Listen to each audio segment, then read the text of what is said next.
Bienvenue au cœur des musées départementaux de l'Isère. Vous êtes ici au musée de Saint-Antoine-l'Abbaye. Je suis Lola Graia, chargée de l'action culturelle et je vous propose une visite guidée de l'exposition Le Temps recomposé. Allez, suivez-moi.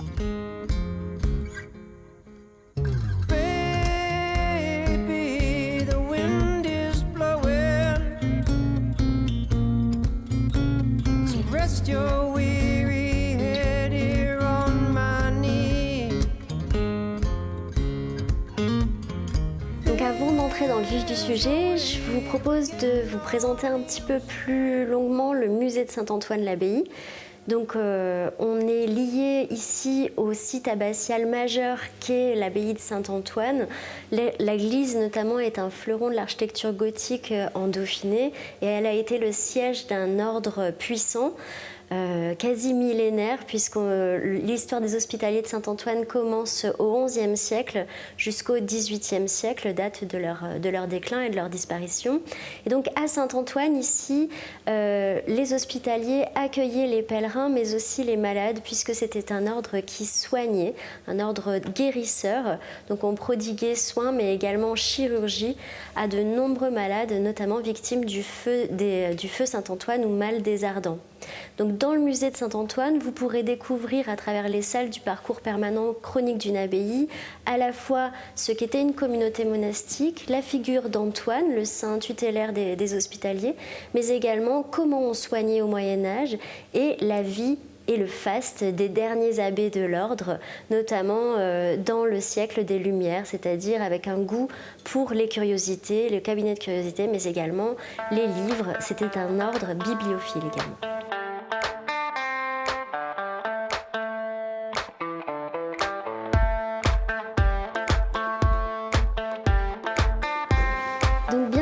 Dans cette exposition, Le Temps recomposé. D'ailleurs, savez-vous que le musée de Saint-Antoine-l'Abbaye ne s'est pas toujours appelé ainsi? Au départ, le musée s'appelait musée Jean Vinet. Oui, car en 1980, quand le département acquiert les lieux, il décide en premier lieu de dédier cet espace à justement la valorisation de cet artiste, Jean Vinet, qui était un enfant du pays puisqu'il était très lié à son village de l'Albinque. Mais il a également représenté Saint-Antoine, il a été présent ici.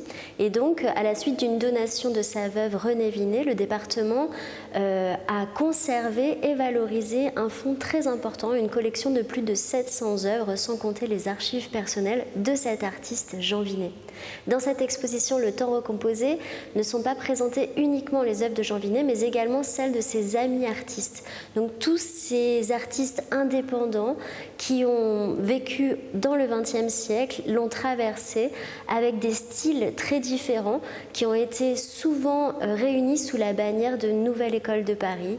Donc vous verrez à la fois des œuvres de Maurice Savin, mais également Jeanne Paul, Yves Braillère, François Desnoyers, mais également Marcel Mouly, Othon Frise, autant de noms et d'identités d'artistes qui ont entouré Jean Vinet, dont il s'est entouré des affinités et des amitiés particulières.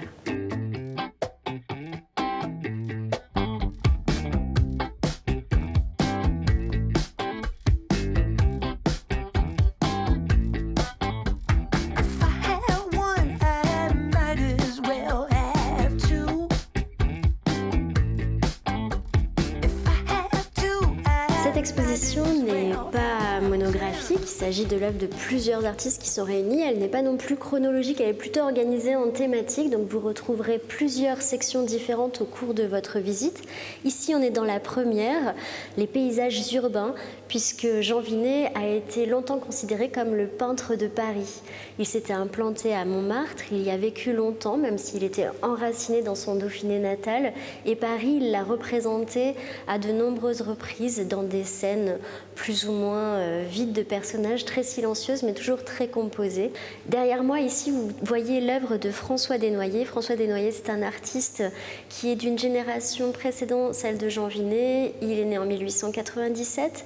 C'est un artiste qui est majeur dans ce XXe siècle. Il a été reconnu par ses pairs très vite. Il s'est dédié à une carrière artistique et il a notamment subi l'influence à la fois du fauvisme, on le retrouve dans les couleurs très saturées qu'il utilise, mais également du cubisme. On pense à Marcel Gromer ou André Lotte par exemple. Ici, dans cette composition, ce paysage tout en longueur comme ça, on retrouve des masses colorées très fortes qui structurent ce paysage des bords de Rhin. Donc un artiste voyageur aussi, puisqu'il s'agit ici d'un paysage de Hollande, qui témoigne également peut-être d'une Europe qui est affairée à sa reconstruction, d'une Europe qui s'industrialise aussi après-guerre.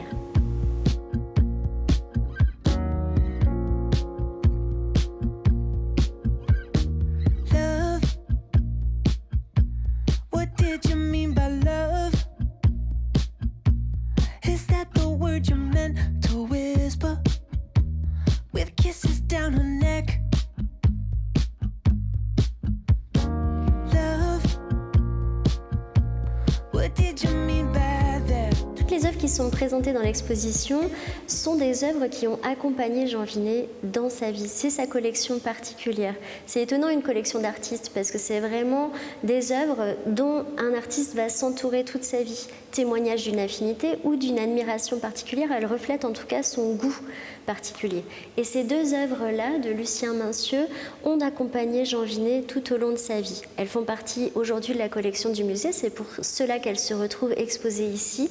Et vous voyez deux paysages dessinés par Lucien Mincieux, une aquarelle réalisée au Maroc avec un paysage très solaire, imprégné comme ça de cette immensité écrasée de lumière, et ici une huile sur bois, en fait, une huile sur carton, pardon, qui représente les environs de Rome.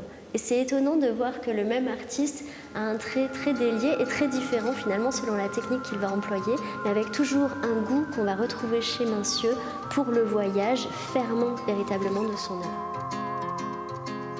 Histoire improbable d'une fantaisie, proche de l'équateur à un point précis.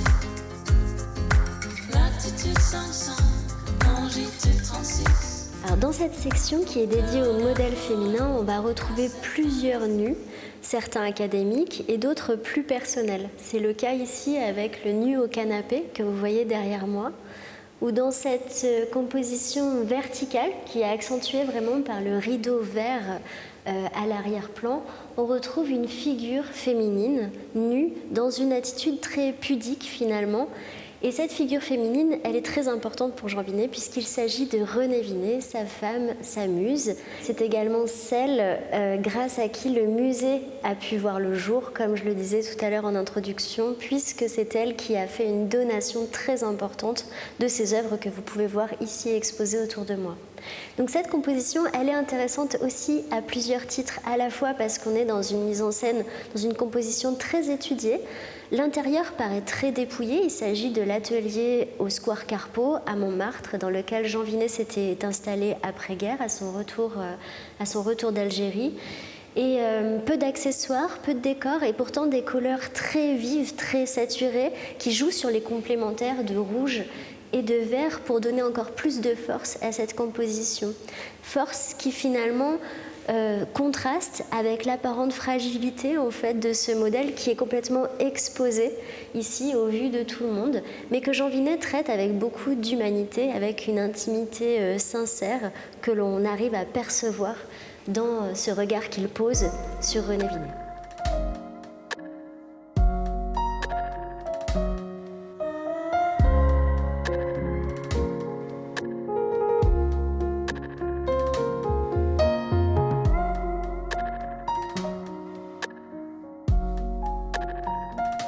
Dans la dernière section de l'exposition, vous retrouverez des œuvres qui finalement témoignent d'autres styles artistiques et qui vont presque frôler l'abstraction.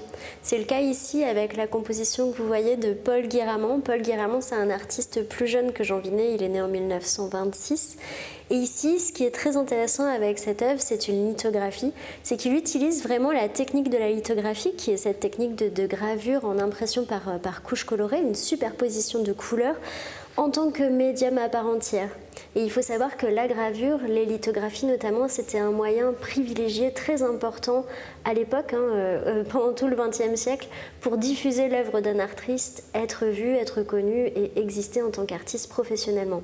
Paul Guiraman ici, ce qui est très beau, c'est qu'il joue avec des couleurs et des contrastes très forts, mais pour faire naître une poésie qu'il va d'ailleurs traduire littéralement dans l'image avec l'incursion d'un poème de Juliette d'Arles. En s'approchant un peu, vous verrez également une dédicace qu'il fait à son ami Jean Vinet ainsi qu'à René Vinet, donc signe de cette amitié qu'il a suivie tout au long de sa vie.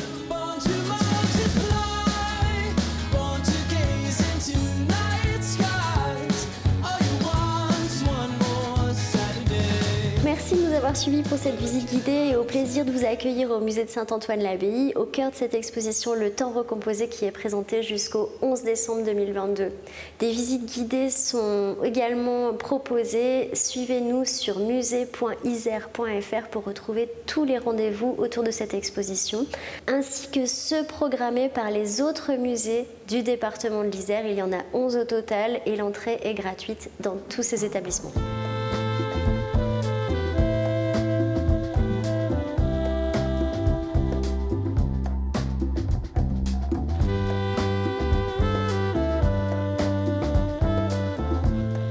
Pour prolonger l'exposition ou pour en savoir plus sur Jean Vinet, je vous conseille cet ouvrage, Jean Vinet, Images d'une collection, qui avait été édité par le département de l'Isère en 2007 à l'occasion du centenaire de la naissance de Jean Vinet. Et sinon, Chronique d'une abbaye, le catalogue de référence pour tout savoir sur l'histoire de l'ordre des Hospitaliers et du village du bourg de Saint-Antoine-l'Abbaye, que vous pourrez trouver à la boutique du musée. Je vous remercie de nous avoir suivis pour cette visite guidée et je vous dis à très bientôt pour une nouvelle visite.